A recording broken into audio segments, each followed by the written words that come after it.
শীতের বিদায় ঘণ্টা বেজে উঠেছে। চারপাশে বসন্তের আগমনী বার্তা। ধূসর প্রকৃতি ধীরে ধীরে রঙিন হয়ে উঠছে।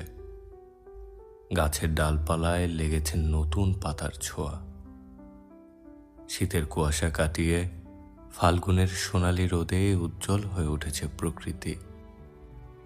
বসন্ত মানেই নবজীবনের শুরু, রঙিন মেলা, কোকিলের গান আর প্রাণের উচ্ছ্বাস।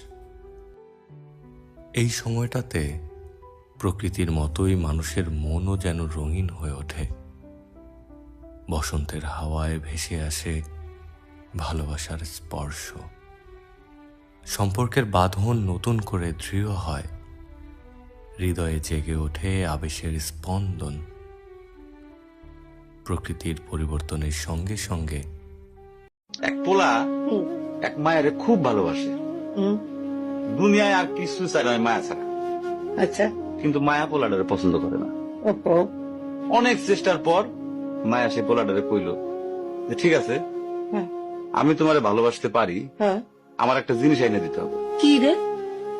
পোলাটা তখন কইল যে তোমারে পাওয়ার লিগা আমি দুনিয়ার যে কোনো জায়গা থেকে যে কোনো জিনিস এনে দিতে পারি। হ্যাঁ, হ্যাঁ, মায়েরা তখন কইল তুমি তোমার মায়ের কইলজাটা আমার আইনা কি ক- কি ক- কি কি- কি- শুনোই না।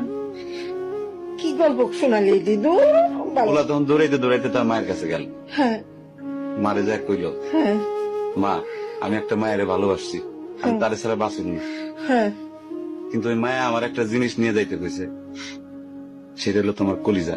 তুমি যদি তোমার কলিজাটা আমারে দাও, ওই মায়াটা কলিজাটা পাইলে আমার ভালোবাসবে।